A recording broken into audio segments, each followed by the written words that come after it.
Hello குட்டீஸ், praise the Lord. இந்த JDK TV children's time மூலமா உங்க எல்லாரையும் சந்திக்கிறதுல ரொம்ப சந்தோஷம். ஆமாம், எங்களுக்கு ரொம்ப ரொம்ப ரொம்ப சந்தோஷமாக இருக்குது. சின்ன பிள்ளைங்களை பார்த்தாலே நம்மளுக்கு ஒரு புது எனர்ஜி வந்துடுது. ஆமாம், நீங்களும் இந்த திங்கக்கிழமையில எல்லாருக்கும் ஒவ்வொரு ஒர்க் இருக்கும். சின்ன பிள்ளைங்களுக்கு ஒருவேளை எக்ஸாம் முடிஞ்சிருக்கலாம், ஸ்கூலுக்கு போயிட்டு வந்திருக்கலாம். அது மட்டும் இல்லை, பெரியவங்களுக்கு என்ன ப்ரெஷர்னா இப்போ எலெக்ஷன் வேறு வரப்போகுது. அதனால் ஒரு பயம் வந்துடும். அஜிச்சோ நம்ம எலெக்ஷன் போடுவோம் அப்படின்னா அங்கே போடுவோம் இங்கே வந்து சிலவங்களுக்கு எலெக்ஷன் டியூட்டி போட்டுருவோம் அப்படின்னு பயத்திலே இருந்துகிட்டு இருப்போம். சின்ன பிள்ளைங்களுக்கு என்ன எக்ஸாம் எழுதி முடிச்சிருப்போம், ஸ்கூல் பிள்ளைங்களுக்கு எக்ஸாம் எழுதி முடிச்சிருப்போம், ரிசல்ட் எப்படி இருக்கும் அப்படின்னு ஒரு பயத்தில் இருக்கும். ஆமாங்க, இப்போ பயம் அப்படிங்கிற ஒரு டாப்பிக்கில் நாங்கள் இந்த ப்ரோக்ராமை கொண்டு போகலான்ட்டு இருக்கோம். போன ப்ரோக்ராமில் மன்னிப்பை பற்றி நம்ம பார்த்தோம், அப்படி தானே? எப்படி மன்னிக்கணும், யாருக்கெல்லாம் மன்னிக்கணும். ஆமாம், ஒவ்வொரு விதமாக எல்லாரும் எல்லாருக்கும் மன்னிப்பு வந்துடும், ஆனால் மறக்க மாட்டாங்க. அதெல்லாம் எப்படி இருக்கணும் அப்படின்ட்டு போன எபிசோடில் பார்த்தோம். இந்த எபிசோட்டை நம்ம பார்க்குறது பயம் குறித்ததான ஒரு நல்ல ஒரு டாப்பிக்கை நம்ம பார்க்கலாம். ப்ரோக்ராமுக்குள்ளே போகலாம் வாங்க.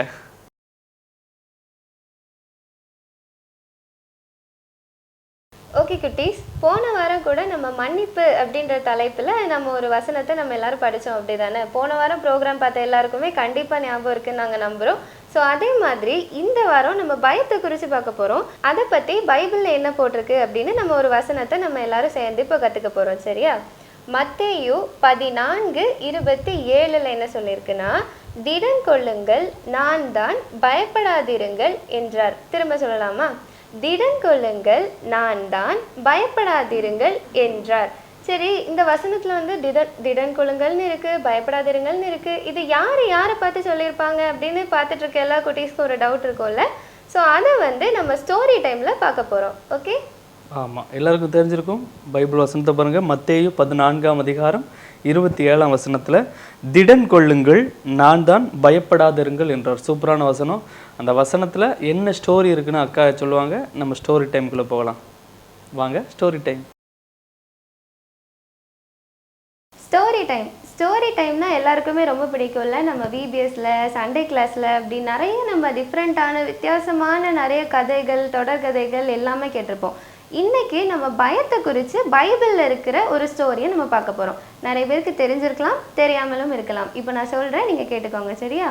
நம்ம இப்போ ஒரு வசனம் பார்த்தோம்ல, திடன் கொள்ளுங்கள், நான் தான், பயப்படாதிருங்கள் என்றார் அப்படின்னு சொல்லிட்டு, இந்த வசனத்தை யார் சொன்னாங்க, யாருக்கு சொன்னாங்க அப்படின்றத தான் இந்த கதையில் நம்ம பார்க்க போகிறோம். ஓகே, ஸோ இதில் வந்து ஆண்டவரும் சீஷர்களும் இருக்கும்போது, ஆண்டவருக்கு சீஷர்கள் இருந்தாங்க அப்படி தானே, அது எல்லாருக்குமே தெரியும். அப்போ இந்த சீஷர்கள் ஒரு கரையிலேருந்து இன்னொரு கரைக்கு போகும்போது ஆண்டவர் வந்து சொன்னாராம், நீங்கள் வந்து இந்த படகுல இங்கேருந்து அங்கே நீங்கள் வந்து ட்ராவல் பண்ணி போங்க அப்படின்னு சொன்னாங்களாம். அப்போ வந்து அந்த சீஷர்கள் எல்லாரும் போகும்போது ஏசப்பா வந்து பின்னாடி இருக்காங்க, சீஷர்கள் வந்து அந்த கப்பலில் போய்கிட்டு இருக்காங்க. அப்படி போகும்போது திடீர்னு வந்து ரொம்ப காற்றடிச்சிச்சான். கடல்னாலே நம்ம எல்லாருக்கும் தெரியும், ரொம்ப காற்றடிக்கும், அலைலாம் நிறைய வரும். நம்ம எல்லாருமே பீச்லாம் பார்த்துருப்போம், அப்படி தானே? அதே மாதிரி அவங்க ஒரு கடலில் போய்கிட்டு இருக்கும்போது ரொம்ப காற்றடிச்சிச்சான், புயல் வர மாதிரி இருந்துச்சா. சீஷர்கள்லாம் ரொம்ப பயந்துட்டே அந்த கப்பலில் வந்துட்டு பிரயாணம் பண்ணிட்டு இருந்தாங்களாம். அவங்க முன்னாடி எப்படி போயிட்டு இருக்கும்போது ஆண்டவர் வந்து பின்னாடி இருந்தாராம். சரி, சீஷர் போட்டோம், அப்படி அப்புறம் நம்ம அதுக்கப்புறமா நம்ம பின்னாடி போவோம் அப்படின்னு சொல்லிட்டு. அப்போ ஆண்டவர் எப்படி போயிருப்பாரு நீங்கள் நினைக்கிறீங்க? நம்மலாம் நினைப்போம், ஆமாம் கடலில் நமக்கு சில பேருக்கு நீச்சல் தெரிஞ்சிருக்கும், தெரியாது. அப்போ ஆண்டவர் எப்படி வருவார்? அவரும் ஒரு கப்பலில் வந்திருப்பாரு, இல்லைன்னா ஒரு படகுல வந்திருப்பாரு அப்படின்னு தானே நம்ம நினச்சிட்டு இருப்போம். ஆனால் அதுதான் இல்லை. ஆண்டவர் அந்த கடலில் வரும்போது நம்ம ஒரு தரையில் எப்படி நடப்போமோ அதே மாதிரி அந்த கடல் நீரில் நடந்து வந்தாராம். நம்ப முடியலல்ல? அதுதான் ஆண்டவர் செஞ்ச அற்புதம். அப்போ அவர் அங்கேருந்து கடலில் வரும்போது சீஷர்கள் எல்லாரும் திரும்பி பார்த்தாங்களாம், என்ன இது நிலத்தில் நடந்து வர மாதிரி யாரோ கடல் மேலே நடந்து வராங்களே, எப்படிடா இது, எப்படி சாத்தியம், எப்படி நடக்க முடியும் அப்படின்னு சொல்லிட்டு எல்லாரும் ஆச்சரியமாக பார்க்கும்போது நினச்சாங்களாம், ஒரு உருவம் மட்டும் தெரியுது, ஒரு ஷேடோ மாதிரி பெருசாக தெரியுது, யாராடா இருக்கும் அப்படின்ட்டு பார்க்கும்போது பக்கத்தில் வரும்போது தான் அவங்களுக்கு தெரியுது அது வந்து ஏசப்பா சொல்கிறாங்களாம், திடன் கொள்ளுங்கள், நான் தான், பயப்படாதிருங்கள் என்றார் அப்படின்ட்டு ஏசப்பா வந்துட்டு சீஷர்களை பார்த்து சொல்கிறாங்களாம். அப்போ சீஷர்களுக்கெல்லாம் வந்துட்டு நம்பிக்கை இல்லையா, ஏசப்பாவா அப்படின்னு சொல்லி பார்க்கும்போது அப்போ பேதுருவும் வந்துட்டு ஏசப்பாட்ட கேட்டாங்களாம், நான் வந்து நீங்கள் தான் ஏசப்பா அப்படின்ட்டு நம்பணும்னா நானும் அந்த கடலில் நடந்து வரணும் அப்படின்னு சொல்லிட்டு ஏசப்பாவை பார்த்து கேட்பாராம். அப்போ ஏசப்பா சொல்லுவாங்களா, சரி நீயும் வா அப்படின்னு சொல்லிட்டு பேதுருவை கூப்பிட்டோன்னே அவருக்கு ரொம்ப ஆசையாயிருச்சான். சரி நம்ம கடலில் நடக்க போகிறோம் அப்படின்னு சொல்லிட்டு அவரும் ஏசப்பாவை பார்த்து நேராக அந்த கடலில் நடந்துட்டாராம். நடந்து போய்கிட்டு இருக்கும்போது திடீர்னு கீழே பார்த்தா தண்ணி, கடல், நிலம் இல்லை. எப்படி நம்ம இந்த தண்ணியில் நடக்கிறோம் அப்படின்னு சொல்லி பயந்து அவர் மனசுக்குள்ள அந்த பயம் வந்த உடனே அவர் கடலுக்குள்ளே முங்கிட்டார். பார்த்தீங்களா? இதே மாதிரி தான் நம்ம பயப்படாத வரைக்கும் நம்ம வாழ்க்கையில் வந்து நம்ம ரொம்ப தைரியமாக நம்ம ஆண்டவர் நமக்கு என்ன கொடுத்தாரோ அந்த எல்லா விஷயங்களையும் நம்ம வந்து பண்ணிகிட்டு இருப்போம். அந்த பயங்கிற ஆவி நமக்குள்ளே எப்போ வருதோ அப்போ தான் நம்ம விசுவாசம் இல்லாத ஒரு மனுஷங்களாக மாறிடும். அப்படி தானே? அதே மாதிரி தான் அன்னைக்கும் பேதுரு வந்துட்டு விசுவாசிக்காமல் அவர் அந்த தண்ணியை பார்த்து பயந்ததுனால டக்குன்னு முங்கிட்டாராம். அப்போ வந்து ஆண்டவர் பேதுருவோட கையை பிடிச்சி தூக்கி அந்த பேதுரு வந்துட்டு திரும்ப அந்த கடல் மேலே நடந்து ஆண்டவரும் பேதுருவும் சேர்ந்து அந்த கடலில் நடந்து வருவாங்களாம். இதே மாதிரி தான் நம்ம நிறைய நேரத்தில் நம்மளோட காரியங்களில் நம்ம அவ்விசுவாசிகளாக இல்லாமல் ஆண்டவர் வந்து இந்த ஒரு காரியத்தை நமக்கு தந்திருக்காருன்னா கண்டிப்பாக அந்த காரியம் ஜெயத்தில் தான் முடியும் அப்படின்னு நம்ம விசுவாசித்து நம்ம ஆண்டவரை நம்பி அந்த காரியத்தை நம்ம பண்ணுறப்ப கண்டிப்பாக அந்த காரியத்தில் நமக்கு வெற்றி தான். ஓகே, இப்போ நம்ம பயத்தை குறித்து ஒரு ஸ்டோரி பார்த்தோம்ல, அது எல்லாருக்கும் புரிஞ்சிருக்கும், பிரயோஜனமாக இருக்கும் நம்புகிறேன். அதே மாதிரி நமக்காக போன வாரம் நம்ம மன்னிப்பை பற்றி ஒரு பாட்டு பார்த்த மாதிரி பயத்தை பற்றி நமக்கு ஒரு சாங் சொல்லி கொடுக்கறதுக்காக நம்ம சாம் அண்ணா வராங்க.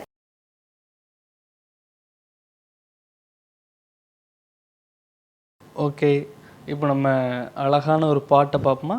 எல்லாரும் பயத்தை பற்றி எல்லாரும் ஒவ்வொருத்தருக்கும் ஒவ்வொரு பயம் உண்டு, அப்படி தானே? நம்ம அந்த பாடல்லையும் ஒருத்தர் பயந்தாங்க, எதுக்காக பயந்தாங்க அப்படிங்கிறது நீங்களும் எது நினச்சிலாம் பயந்துட்டு இருக்கீங்களோ அந்த பயத்தெல்லாம் நீக்கிருங்க அப்படின்னு நம்ம பார்த்துடலான்னா ஒரு சூப்பரான பாட்டு அண்ணன் ஃபஸ்ட்டு சொல்லித்தரேன்.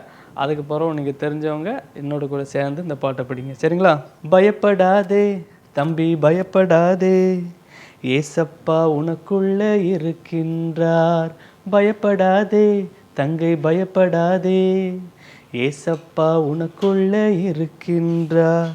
பேதுரு கடலை பார்த்து மூழ்கி போனா, ஏசப்பாவை பார்க்காம பயந்து போனா. பேதுரு கடலை பார்த்து மூழ்கி போனா, ஏசப்பாவை பார்க்காம மூழ்கி போனா. தம்பி நீயும் பயந்திடாத, மார்க்க நினச்சி கலங்கிடாத. தங்கை நீயும் பயந்திடாத, மார்க்க நினச்சி பயந்திடாத. ஏசப்பா உனக்குள்ள இருக்கின்றார், நம்ம ஏசப்பா உனக்குள்ள இருக்கின்றார். ஓகே, சூப்பராக இருந்துச்சா பாட்டு? ஆமாண்ணே. பேதுரு அக்கா அழகாக சொன்னாங்க, அப்படி தானே? பேதுரு கடலில் நடந்து போனால் அப்போ கடலை பார்க்கல, ஏசப்பாவை மாத்திரமே பார்த்துட்டு போகும்போது அழகாக ஜாலியாக நடந்து போயிட்டாங்க. அந்த கடலை பார்த்தோன்னே உங்களுக்கு பயமாயிட்டு, அப்பா இவ்வளோ பெரிய கடலா, நான் எப்படி நடந்து போகிறேன் அப்படின்னு சந்தேகப்பட்டான். கீழே விழுந்துட்டாரு, அப்படி தானே? அதுக்கப்புறம் ஏசப்பா அவங்க கையை பிடிச்சி தூக்குனாங்க. நீங்களும் அப்படி தான். இந்த மார்க் நம்ம எல்லோரும் எக்ஸாம் எழுதியிருப்போம், சூப்பராக எக்ஸாம் எழுதியாச்சுப்பா அப்படின்னு நம்ம எக்ஸாம் எழுதி எல்லாம் வச்சுருப்போம். ஆனாலும் ஒரு பயம், ஐயோ நம்ம நினச்ச மார்க் வருமா அப்படின்ட்டு பயந்துட்டு இருப்பீங்க. ஏசப்பா சொல்கிறாங்க, பயப்படாதங்க, நான் உங்கள் கூட இருக்கிறேன் அப்படின்ட்டு. நம்ம அந்த உலக பிரகாரமான காரியத்தை நம்ம பார்க்கும்போது, மார்க்கையோ இல்லை உங்களுக்கு வீட்டில் ஏதாச்சும் ஒரு சூழ்நிலையை நினச்சிட்டு இருக்கும்போதோ, எங்கள் அப்பாட்ட நான் இதெல்லாம் கேட்டேன் எனக்கு தரவே இல்லை. சிலவங்களுக்கு அப்பாவை பார்த்து பயமாக இருக்கும், அப்படி தானே? ஆமாம், அந்த பயம்லாம் யார் மேலேயும் வைக்காங்க. ஏன்னா ஏசப்பா உங்கள் கூட இருக்காங்க. யாருக்கும் பயப்படாதங்க, கர்த்தர் உங்கள் கூட இருக்கார். நீங்கள் நல்ல எல்லா காரியத்துலேயும் வெற்றி சிறந்த ஒரு பயணத்தை நீங்கள் மேற்கொள்வீங்க. ஆமாம், இன்னும் சின்ன வயசில் நம்ம பார்க்கும்போது எங்கள் ஸ்கூலில் அசம்பிளி நடந்துகிட்ருக்கும். அசம்பிளி நடந்துகிட்ருக்கும்போது என்னை வந்து கூப்பிட்டு 9th பி இத்தனை % நான் பேசுவது விதைப்பதற்கு சமம், கேட்பதோ அறுவடைக்கு சமம் அப்படிங்கிறத நான் சொல்லணும். நான் முன்னாடி ஹெச்எம் எல்லோரும் இருக்காங்க, எங்கள் ஸ்கூல் டீச்சர்ஸ் எல்லோரும் இருக்காங்க, என் ஸ்டூடெண்ட்ஸ் அதாவது என் ஃப்ரெண்ட்ஸ் எல்லோரும் இருக்காங்க. கிட்டத்தட்ட ஒரு 500 பேர் இருப்பாங்க. அப்பவும் எல்லாம் 6th ஸ்டாண்டர்ட் பையன் முதல்ல கொண்டு சொல்லிக்கிட்டேன். நான் 9th வந்து நிற்கேன், 9th பி இத்தனை % அப்படிங்க. அதுக்கு பிறகு என்ன சொல்லணுங்கிற வசனம் எனக்கு மறந்து போச்சு. ஐயோ சொல்லி முடிச்சிட்டேன் அப்படின்ட்டு பயத்தில் இருந்துருக்கேன். எங்கள் ஹெச்எம் என்ன சொல்கிற பின்னாடி போ அப்படின்னு நீ கொடுத்து ரொம்ப எனக்கு அந்த கூட்டத்தை பார்த்தோன்னு பயம் ஆகிட்டு, ஐயோ இவங்க முன்னாடி நம்மளாம் சொல்ல முடியுமா அப்படின்னு பயம் ஆகிட்டு பின்னாடி போகணுன்னு நானும் தூரம் வந்துட்டேன். ஆனால் இப்போவும் 500 பேரில் 5000 பேர் 5 லட்சம் பேர் இருந்தாலும் அவங்க முன்னாடி அழகாக பாடல் பாடுற திறமையை ஏசப்பா எனக்கு தந்திருக்காரு. ஆமாம், அந்த பயத்தெல்லாம் நீக்கி ஏசப்பா எனக்குள்ளே இருக்கிறாரு. நம்ம இதில் தான் ஒஸ்ட்டாக இருந்தாலும் நம்மளை பெஸ்ட்டாக மாற்ற யார் இருக்காங்க? ஏசப்பா இருக்காங்க அப்படின்னு அந்த பயத்தெல்லாம் நீக்கினேன். ஏசப்பா நம்ம கூட இருக்காங்க அப்படிங்கிறதுனால ஏசப்பா ஒரு நல்ல பாடல் தாளந்து தந்தார். அது மூலமாக அநேக பேருக்கு தேவனுடைய நாமத்தை நான் சொல்லி வரேன். ரொம்ப சந்தோஷமாக இருந்துச்சு. ஆமாங்க, நம்ம சின்ன பிள்ளைங்களாம் நீங்களும் கேட்டுக்கணும். சின்ன சின்ன விஷயங்களுக்கு நம்ம சின்ன சின்னது ஐயோ எனக்கு காய்ச்சல் வந்துடுமோ, நான் எக்ஸாம் எழுதணுமே ஆனால் எனக்கு காய்ச்சல் வந்துடுமோன்னு பயத்தில் இருக்கீங்களா? அப்படி பயப்படாதுங்க. ஏன்னா ஒரு பழமொழி ஒன்று உண்டு, பதறாத காரியம் சிதறாது அப்படின்ட்டு.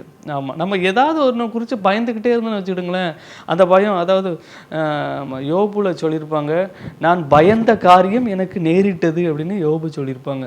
நீங்கள் எதை நினச்சி பயந்து கலங்கி ஐயோ எனக்கு இது நடந்துருமோ அப்படின்னு நினச்சிட்டு இருந்தால் அது நடந்துடும்.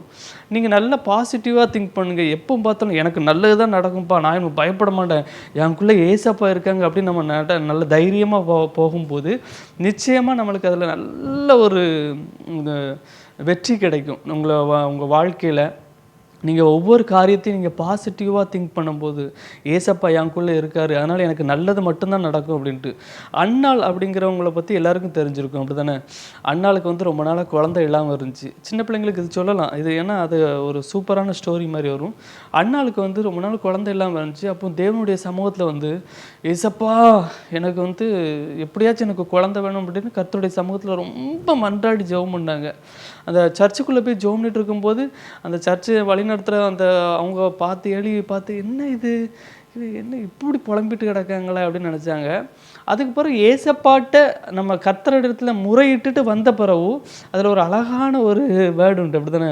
அதற்கு பின்பு அவள் துக்க முகமாக இருக்கவில்லை. ஆமாம் சின்ன பிள்ளைங்களா, நீங்களும் ஏசப்பாட்ட ஒரு காரியத்தை சொல்லிட்டீங்க, ஏசப்பா எனக்கு நீங்கள் தந்த பலத்தினால, நீங்கள் எனக்கு தந்த அறிவுனால, நீங்கள் எனக்கு தந்த ஞானத்தினால நான் எக்ஸாம் எழுதியிருக்கேன், இதில் நான் நினைக்கிற மார்க் எனக்கு வர்றதுக்கு தேவன் கிருபை செய்யுங்க அப்படின்ட்டு ஏசப்பாவோட சமூகத்தில் நீங்கள் சொல்கிறதுக்கு பிறகு நீங்கள் துக்க முகமாக இருக்கக்கூடாது. ஆமாம், ஏன்னா ஏசப்பா காரியத்தை பார்த்துக்கிடுவாங்க.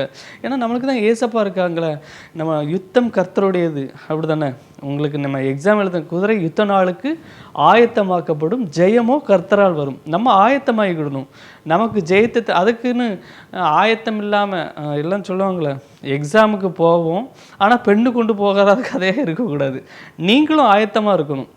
அந்த 10 கன்னிகைகள் அந்த விளக்கு தண்டை கொண்டு போகும்போது 5 பேர் ஆயத்தமாக இருந்தாங்க, 5 பேர் என்ன செஞ்சாங்க, அது வரட்டு அப்படின்னு நினச்சிட்டு இருப்பாங்க. அந்த பயத்தை நான் சொல்லலைங்க. 5 பேர் நல்லா ஆயத்தமாக இருந்தவங்கள தான் கர்த்தர் வந்து வாங்க அப்படின்னு கல்யாண வீட்டுக்கு கூப்பிட்டு போனாங்க. ஆனால் நம்ம வந்து இப்போ எக்ஸாமில் ஏசப்பா அந்த சேமனை தான் சொல்லிட்டாங்க பயப்படக்கூடாதுன்னு, அப்படின்னா நம்ம ஏன் பெண்ணு கொண்டு போகணும், ஏசப்பா பார்த்துக்கிடுவாங்க அப்படின்னு சொல்லக்கூடாது. நான் அதுக்கு சொல்லலை. ஏசப்பா நமக்குள்ளே இருக்கும்போது நம்ம தைரியத்தை வளர்ச்சிட்டு, ஏசப்பா எனக்கு நீங்கள் தந்த ஞானம், எனக்கு நீங்கள் தந்த அறிவு, எனக்கு இந்த பெண்ணில் நீங்கள் நல்ல ஒரு உறுதியை நீங்கள் வச்சுக்கிடுங்க, நான் அந்த பெண் மூலமாக எழுதும்போது எனக்கு நல்ல ஒரு மார்க்கை தாங்க அப்படின்னு ஏசப்பாட்ட ஜெபம் பண்ணிட்டு ப்ரேயர் பண்ணிவிட்டு நீங்களாக ப்ரேயர் பண்ணால் போதும். ஆமாம், ஏசப்பா எனக்கு பயமே இருக்கக்கூடாது, ஏசப்பா நான் ஒருவேளை ரன்னிங் ரேஸில் உங்களுக்கு எல்லோரும் ஓடிட்டு இருக்கும்போது அப்படி தான், நான் சின்ன வயசில் ஓடிட்டு இருக்கும்போது எல்லோரும் முன்னாடி முந்திட்டு ஓடிடுவாங்க. நானும் ஓடி தான் பார்ப்பேன், ஓட முடியாது. ஆனால் அந்த பயம் எதுக்கு அப்படின்னா, அந்த பயத்திலே இருப்போம். இவ்வளோ பேர் ஓடுறாங்களே, நம்மளால் ஓட முடியுமா அப்படிங்கிற ஒரு கான்ஃபிடென்ட் இல்லாத லெவலில் நம்ம இருந்துகிட்ருப்போம்.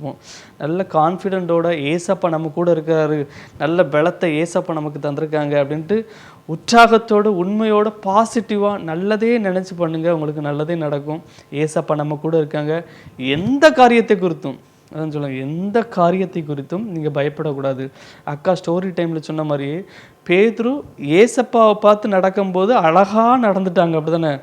ஆனால் அந்த உலக பிரகாரமான காரியங்கள், இந்த கடலை பார்த்தோன்னே அவனுக்கு பயம் கொடுத்துட்டு, அப்பா இவ்வளோ பெரிய கடலா, எவ்வளோ மீன்லாம் இருக்கும், திமிங்கலம் இருக்கும், எனக்கு பயம் வந்துட்டு அந்த கடலை பார்த்தோன்னே உள்ளே முங்கிட்டான். அதே மாதிரி தான் நீங்கள் உலக பிரகாரமான காரியத்தை குறித்து பயந்துட்டிங்கன்னு வச்சுக்கோங்களேன், அது எவ்வளோ பெரிய கஷ்டமான எக்ஸாம், சிவில் எக்ஸாம், எப்பா முடியாதுப்பா, எம்பிபிஎஸ் நீட்டாக நம்மளால் முடியாதுப்பா, ஐயோ இவ்வளோ 12th இவ்வளோ கஷ்டமான மேக்ஸ்லாம் இவ்வளோ கஷ்டமாக இருக்குது அப்படின்னு நீங்கள் பயந்துட்டு இருந்தீங்கன்னா ஐயோ நம்மளால் முடியாது அப்படின்னு போயிடணும். ஆனால் ஏசப்பா நம்ம கூட நீட்டாக ரொம்ப ஈஸி, சிவிலாக ஐயோ ஜேஇ அவ்வளோ ஈஸியாக ஊதி தள்ளிடலாம் அப்படின்ட்டு நீங்கள் கான்ஃபிடென்ட்டோடு இருக்கும்போது ஏசப்பா நம்ம கூட இருக்காங்க அப்படிங்கிற ஒரு நல்ல ஒரு தெளிந்த புத்தியோடு இருக்கும்போது நிச்சயமாக நீங்களும் ஐஏஎஸ் ஆகலாம், நீங்களும் ஐபிஎஸ் ஆகலாம், நீங்களும் இந்த உலகத்தில் ஒரு பெரிய ஆளாக தேவன் உங்களுக்கு கிருபை செய்வார். ஏசப்பாவை நம்புங்க, உலக பிரகாரம் மனிதர்கள் அல்ல, ஏசப்பாவை நம்புங்க. எந்த பயமான காரியமாக இருந்தாலும் ஏசப்பா ஓப்பனாக ஏசப்பாட்டு சொல்லிடுங்க. பக்கத்தில் யார்ட்டும் சொல்லணும், ஏசப்பா எனக்கு இந்த எக்ஸாம் எழுத போகிறேன், சிவில் எக்ஸாம் எழுத போகிறேன், அப்படி இல்லாட்டா நான் ஜேஇ எழுத போகிறேன், எம்பிபிஎஸ் நீட்டுக்கு எழுத போகிறேன், இல்லது என்ட்ரன்ஸ் எக்ஸாம் எழுத போகிறேன், டிஎன்பிஎஸ்சி எக்ஸாம் எழுத போகிறேன், குரூப் 4 எழுத போகிறேன், குரூப் 1 எழுத போகிறேன் அப்படின்னு நீங்கள் ப்ரேயர் பண்ணிவிட்டு ஏசப்பட எனக்கு இதில் பயம் இருக்குது ஏசப்பா, ஆனால் அந்த பயத்தை எல்லாம் நீக்கி எனக்கு வெற்றியை தாங்கன்னு சொல்லுங்கள். நிச்சயமாக ஏசப்பா உங்களுக்கு வெற்றி தருவாங்க. பயத்தை நீக்கிருங்க, ஏசப்பா உங்கள் கூட இருக்கார். கர்த்தர் உங்களை ஆசீர்வதிப்பார். சரிங்களா?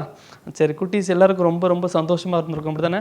நம்ம ஜெபம் பண்ணி இந்த நிகழ்ச்சியை நம்ம நிறைவு பண்ணலான்னு எல்லோரும் இருந்தவங்க கண்களை மூடி கையை கூப்பி ஏசப்பாட்டு ஜெபம் பண்ணுங்க. ஏசப்பா, இந்த சின்ன வயசுலையும் கூட எங்களுக்கு நல்ல ஒரு நேரத்தை தந்ததற்காக நன்றி ஏசப்பா. இந்த வேளையும் நீர் எங்களோடு கூட இடைப்பட்டீர். ரொம்ப ரொம்ப ரொம்ப நன்றி ஏசப்பா. பயத்தை குறித்ததான காரியங்களை நிறைய எங்களுக்கு ஷேர் பண்ணியிருக்கீங்க. ரொம்ப ரொம்ப நன்றி ஏசப்பா. எந்த பயமாக இருந்தாலும் கர்த்தாவே, அந்த பயத்தை எல்லாம் நீக்கி போட என் தேவன் நீர் எங்களோடு கூட இருங்க கர்த்தாவே. பேதுரு மாமா கடலில் நடக்கும்போது உங்களை பார்க்காம நடந்தாங்க, அப்பவும் கீழே விழுந்துட்டாங்க. ஆனால் உங்களை பார்த்து நடக்கும்போது அழகாக நடந்து வந்தாங்க ஏசப்பா. அதே போல் இந்த உலகத்தை நாங்கள் கடந்து போகும்போதும் எனக்கு ஏசப்பா இருக்காங்கங்கிற ஒரு பயம் இல்லாத ஒரு வாழ்க்கை எனக்கு தாங்க ஏசப்பா. உங்களையே நோக்கி பார்த்து நான் ஒவ்வொரு காரியத்தை செய்யணும் ஏசப்பா. எந்த எக்ஸாம் எழுதினாலும் சரி கர்த்தாவே, குரூப் 4லேருந்து குரூப் 1லேருந்து குரூப் 2 சிவில் இல்லை எதுக்கு ட்ரை பண்ணாலும், எம்பிபிஎஸ் எதுனாலும், ஹையர் எக்ஸாம் எது ட்ரை பண்ணாலும் என் ஏசப்பா என் கூட இருக்காங்கங்கிற ஒரு தைரியத்தை எனக்கு தாங்க கர்த்தாவே. நான் பயப்படாதபடி என்னுடைய மனசுக்கு நீங்கள் எனக்கு நல்ல ஒரு துணையாக இருங்க கர்த்தாவே. நீங்கள் துணையாக இருந்தால் எல்லாமே எனக்கு வெற்றி தான் கிடைக்கும் ஏசப்பா. நீர் எங்களோடு கூட இருங்க கர்த்தாவே. இந்த ப்ரோக்ராம்களையும் நீர் எங்களோடு கூட இடைப்பட்டதற்காக நன்றி ஏசப்பா. மீதியான வேலை முழுவதும் நீங்களே பொறுப்படுத்திக் கொள்ளுங்க கர்த்தாவே. நீர் எங்களுக்கு உற்ற தகப்பனாக இருந்து நல் வழிகாட்டியாக இருந்து கர்த்தாவே, எனக்கு இந்த உலகத்தின் ஒளியாக இருக்கிற தேவாதி தேவனே, என்னுடைய உள்ளத்துக்கும் ஒளியாக இருந்து நல்ல ஒரு வாழ்க்கையை தர என் தேவன் கிருபை செய்யுங்க. மீதியான வேலை முழுவதும் நீர் பொறுப்படுத்தி வழி நடத்துங்க. மீட்பர் இயேசு கிறிஸ்துவின் மூலம் தாழ்மையோடு கேட்கிற நல்ல பிதாவே, ஆமீன். ஓகே குட்டீஸ், இதே மாதிரி நம்ம அடுத்த வாரம் இன்னொரு டாப்பிக்கோடு நாங்கள் உங்களை சந்திக்கிறோம். பாய் பாய். அதுவரை உங்களிடமிருந்து விடைபெறுவது உங்கள் சாம் அண்ட் அர்ஷிகா. பாய்.